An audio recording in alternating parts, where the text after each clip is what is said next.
And happy Friday, everyone. I'm Kira Phillips. Thanks so much for streaming with us. Today on ABC News Live, new major developments in the war in Ukraine. More civilians coming under attack. A Russian missile strike killing more than a dozen people in an apartment building. The latest on the fighting as the mother of an American-held captive speaks out what she says about a possible prisoner swap. Also ahead, the growing legal and political battles over abortion after the Supreme Court strikes down Roe versus Wade. What President Biden is saying about the push to codify federal abortion rights. But we begin with the war in Ukraine and that Russian missile strike that hit an apartment building in the port city of Odessa. At least 19 people killed, including 2 children. And now the mother of one of the American fighters being held captive is speaking out, hoping for a prisoner swap. Our foreign correspondent James Longman is in Ukraine. 17 people are dead this morning after another Russian missile strike on Ukraine. This apartment building near the port city of Odessa hit late last night as people slept, children among the injured. The attack launched from Russian bombers, the same massive anti-ship missiles that struck the mall in Kremenchuk. This is a little seaside town, and you can see just about every single one of these buildings has been very badly damaged. And the beach is just moments away, Snake Island just out there in the Black Sea. And it could be that Ukraine was firing on it with artillery from positions along this coastline. And this is Russia's response. The Snake Island victory significant for Ukraine. New satellite photos showed destroyed buildings and smoke pouring into the sky from the island. President Zelensky applauding the success, saying retaking the island significantly changes the situation in the Black Sea. This is the family of Alex Druki, one of the Americans captured while fighting for Ukrainian forces, say he called his mother over the phone for the second time, telling her that his captors are looking to make a deal. The people who have him are very, very eager to negotiate his release. Alex is being held by Russian proxies in an unknown location, and now his mother believes they are looking for a prisoner swap. I think since they're not talking about a trial, that, and this is just my opinion, that they might be open to some kind of prisoner exchange, possibly. And Kira, take a look. This building has been entirely crushed. We know 6 children were here at the time. A pregnant woman has been injured. President Biden has said he wants to provide more military assistance to Ukraine. That'll include things like missile defense systems. It's just so clear how badly Ukraine needs those now. Kira? James Longman there for us in Odessa. Thanks, James. And now to the Supreme Court battle over abortion. President Biden calling out the court for overturning Roe versus Wade and putting the pressure on Congress to end the filibuster and pass abortion rights. Senior White House correspondent Mary Bruce has the latest. 1 week after the Supreme Court ruling. And with the president facing growing pressure, Biden is ramping up his rhetoric. The first and foremost thing we should do is make it clear how outrageous this decision was. The president pushing Congress to enshrine abortion rights into law. And for the first time, Biden now says he supports making an exception to change the Senate rules so that Democrats could do this with just a simple majority rather than 60 votes. I believe we have to codify Roe v. Wade in the law. And the way to do that is to make sure the Congress votes to do that. Top Senate Republican Mitch McConnell calling Biden's comments an inappropriate attack on the court that undermines equal justice and the rule of law. But even with Biden's backing, a rule change is not going to happen. 2 moderate Democrats are opposed. The president's critics, even members of his own party, are calling for him to do more, demanding sweeping executive action to counter the court. I'm the only president they got, and I feel extremely strongly that I'm going to do everything in my power. In the meantime, protests across the country rage on. We want justice. While the reality sinks in. Some women now forced to travel across state lines to seek abortions. This Louisiana woman didn't want to be identified, driving to New Mexico to receive care on a trip that cost her $2,000. It's my body. I have that amendment. I have that right, and I don't think anybody should be able to decide that for me.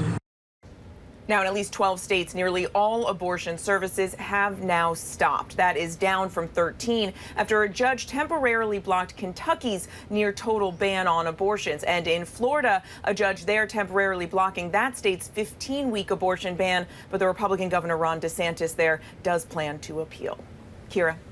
All right, Mary Bruce at the White House for us. Mary, thanks. And coming up, gun stores in the state of Washington reporting record sales as the state enacts 2 new firearm laws. We are talking to the governor of Washington as soon as we come back.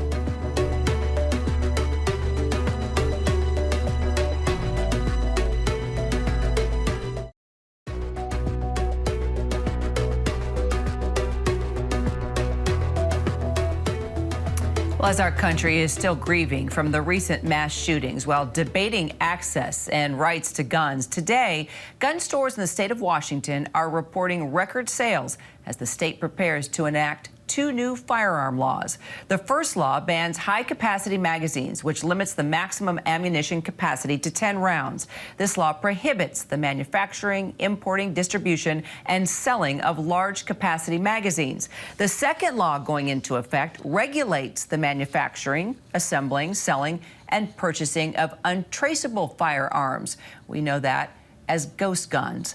I want to bring in Washington State Democratic Governor Jay Inslee for more on this. Governor, thanks so much for being with us.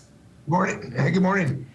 Well, as we know, your state of Washington is an open carry state, and earlier this month, the Second Amendment Foundation, as you know, and other gun rights organizations filed this lawsuit claiming that new laws like these violate the protections of the Second and 14th Amendments. Let's just begin with, what do you say to those who oppose these new laws? Well, first, what I would say is our citizens deserve protection from mass shootings.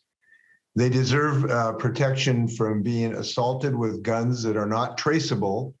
And third, there is one bill we also have that I think is important. They deserve not to be intimidated when they go to a school board meeting to talk about their children's education, to have somebody intimidating them by holding a rifle right in front of their nose. So that we have a bill also that will prohibit open carrying of these weapons at school board meetings and other public meetings. So these laws are entirely consistent with the original intent of the Second Amendment. As you know, it said no law, a well-regulated militia being necessary for the security of a free state. There is no reason that you should allow a person to intimidate another citizen with a rifle at a school board meeting. And it is not necessary to a well-regulated militia for a free state to have 20 rounds to participate in mass murders. These laws do not in any way trammel on the ability for us to have a well-regulated militia. The Supreme Court is simply wrong on the Second Amendment in this regard. And we are going to continue to enforce these safety provisions in our state because A, they're common sense, B, they have been shown to reduce mass shootings. And importantly, they are widely held views by the vast majority of Washingtonians. The Supreme Court is totally out of step. They're now trying to impose minority rule, which is anti-democratic on this, on a woman's right of choice, on the ability to deal with climate change. We ought to have majority rule in this country. And the majority rule in this country says we ought to have protection from rampant violence with these weapons of war. I also know you're going to be meeting with the president today on some of those other issues. We'll get to that in just a second. But let's just kind of break down this new law on high-capacity magazines, stop your constituents from traveling outside the state to obtain these magazines and then bring them back home. How exactly is this going to work?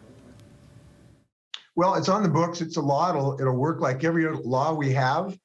It'll reduce the number of people that violate the law. There may be some scofflaws that attempt to violate it, but it's pretty clear that there is no reason for self-protection, hunting, or any other legitimate activity to have more than 10 rounds in your weapon.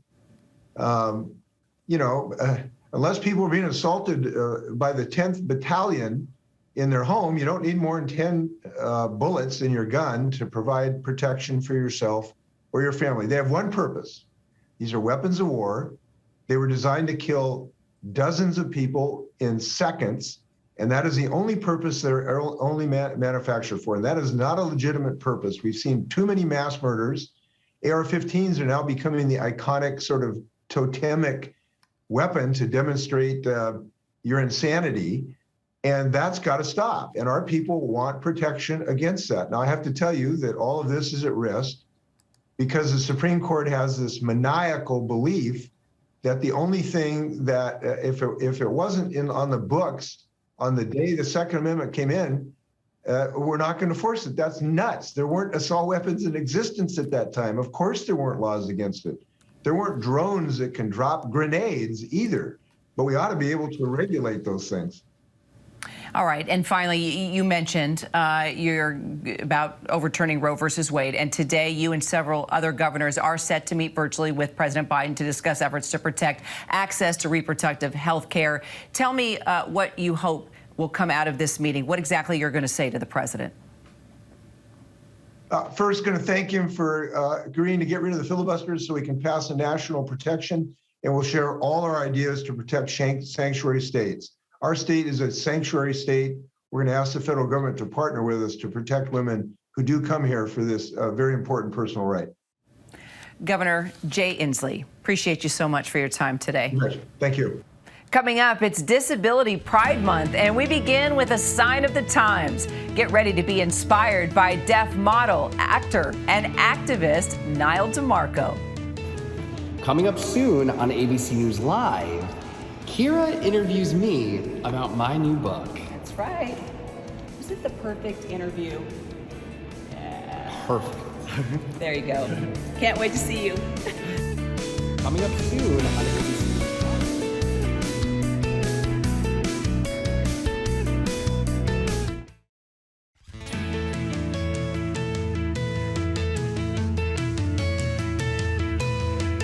Welcome back to ABC News Live. You know, today marks the start of Disability Pride Month, something we'll be celebrating all July. And it's my honor to begin our celebration with an activist within the deaf community, Niall DeMarco. He's a model, filmmaker, and author of his new memoir, Deaf Utopia. And as someone who was raised by Teachers for the Deaf, this assignment gave me a lot of pride and was truly a gift to sign my way through.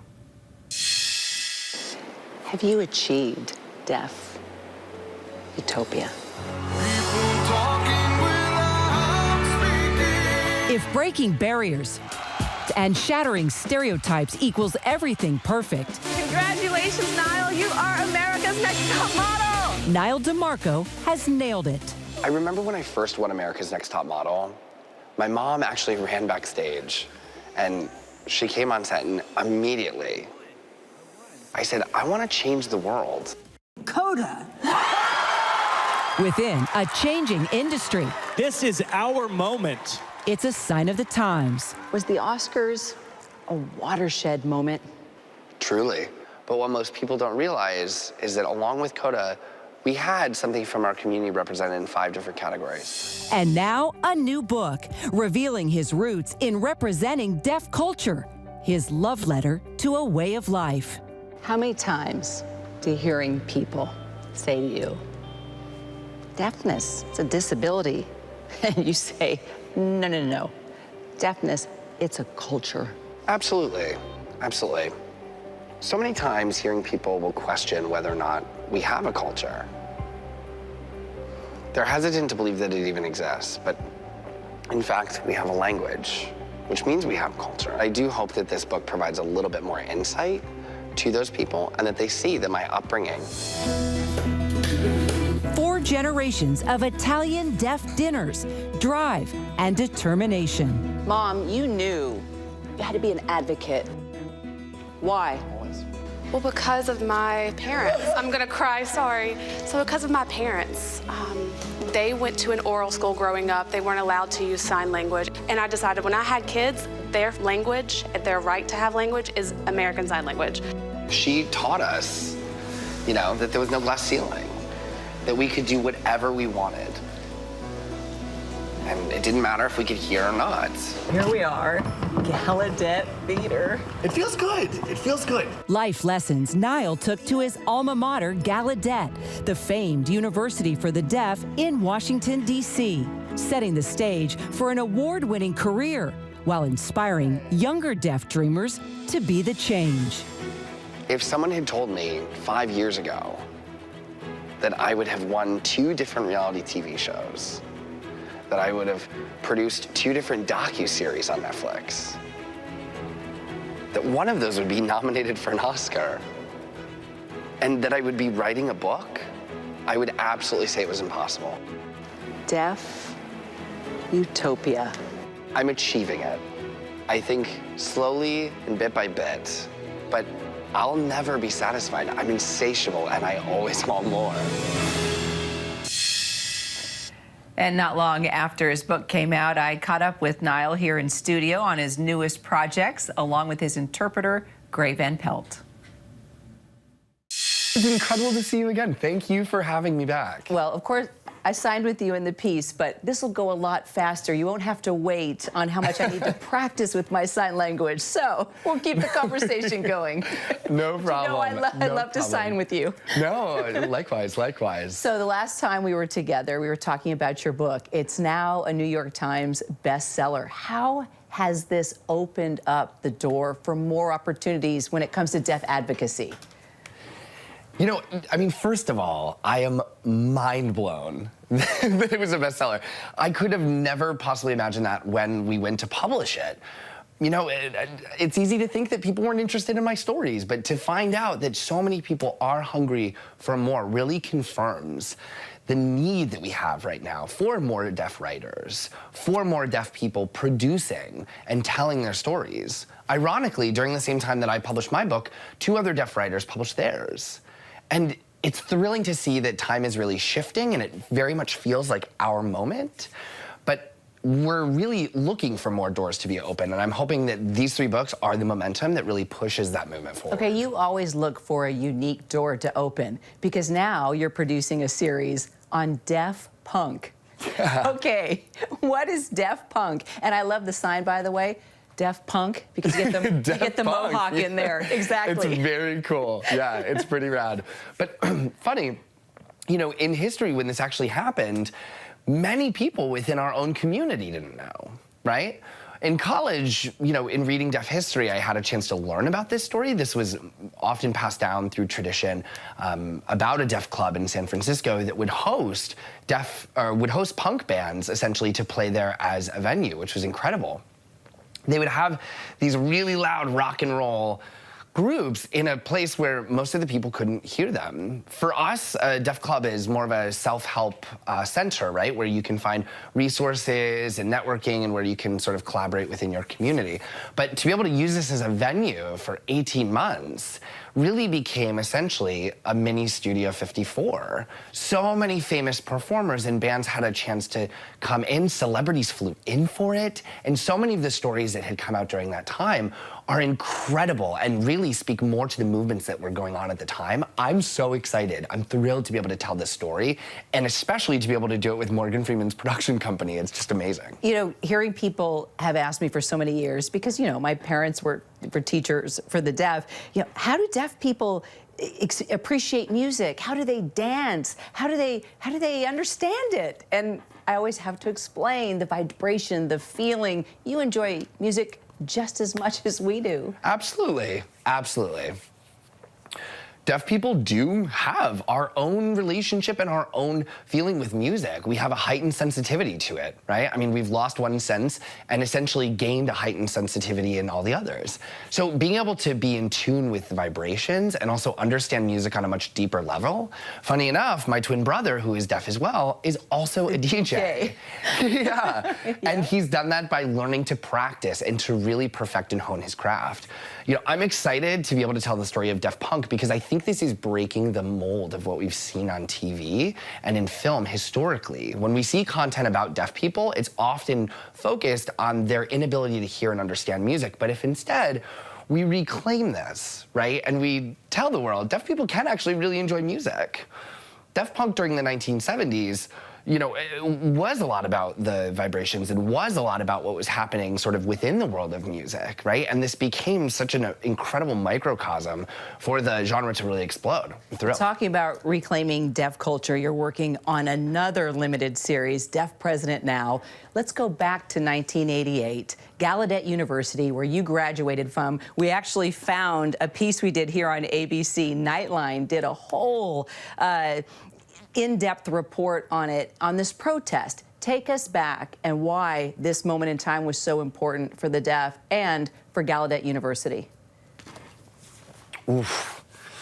The 1988 protest was an incredibly critical time for us. It was a time for us to come together to end 124 years of hearing paternalistic control of the university. And we won our fight. We were able to get a deaf president. It also gave much of the rise to the passage of the ADA, which is now a law that protects not only deaf people, but disabled people all around the US in really providing us rights. So the impact that it had from that single university is far-reaching, and it's a story I am excited to tell. All right, we're gonna have a little fun with you now. Is that okay? Yeah, you know what I'm up to. You can I'm see what's watching coming. you. Yeah. All right. Yeah, we'll so, see. As we wait for Deaf Punk and Deaf President Now, your projects come out. We're gonna do a little lightning rod here, okay? On the theme of punk, favorite punk band? Ooh, I'd have to say, it's tough. I don't know if I could say that there's one, but in studying Deaf Punk, I have really fallen in love with the Dead Kennedys. Oh, Dead Kennedys. Yeah, and still, they're incredibly well known to this day and loved, and they performed at the club in San Francisco, so, you know, they were a part of our history as well. Perfect, one of my faves also. Okay, if you could play any punk rocker, if you could play any punk rocker, alive or dead, who would it be? Well, I'd have to say David Bowie. Ooh. Yeah. David Bowie is incredible, but what he was able to do with his androgyny and how he was able to become a queer icon for so many of us, nothing but love. Love it. Great music. My son loves to drum all David Bowie songs, of course, right? All right, if you could play any musician, who would it be? Ooh, any musician in a movie. Yes. Ooh, that is a really good question. Now's your moment. Agents are watching. Ooh, maybe Elvis. I'd have to say Elvis Presley, yeah. I mean, he's, you know, one, he's incredible and, you know, incredibly good looking, but also I think it would be a lot of fun to play. Oh, well, you've got that down. You have the short hair, the beautiful eyes. Shall we continue? Okay. What's a sign for Elvis? Ooh. I don't think we... There isn't one. All right, yeah. We'll work on that. I don't know. Your favorite music? Ooh. I would say because of my twin brother, I really enjoy rap. I really like, you know, growing up, it was really enjoyable. So and rap is probably what I know best as far as a genre. It's specific to the rhythm and the pacing of music that I really like. So yeah, you can feel the beat. I mean, it's perfect. Right, right. No, and that's the best, right? You know, it's what we all need. All right, and finally, if you were not doing what you're doing now, what would you pick as a career? Ooh, that's a good question. What would I be doing? Probably teaching at a university. Yeah, I'd probably be teaching math or, I don't know, something else maybe. But, you know, something fun. Yeah, it's because you did well in math in college, that's why. Right, yes. Yeah, definitely. You know, and I taught a little bit as well. I had a little bit of experience in the classroom before I came into this industry. So, you know, I don't know how that would look, but yeah, maybe. Niall, you're already a teacher. You're teaching all of us. You're teaching the world about deaf culture. You're breaking down stereotypes. You're already doing it. You're making the impact. And I'm so glad that you are here, and I'm so glad we got to meet. And we'll keep celebrating this month, and of course, deaf culture. I'm Kira Phillips. We'll be right back. Hi everyone, George Stephanopoulos here. Thanks for checking out the ABC News YouTube channel. If you'd like to get more videos, show highlights, and watch live event coverage, click on the right over here to subscribe to our channel, and don't forget to download the ABC News app for breaking news alerts. Thanks for watching.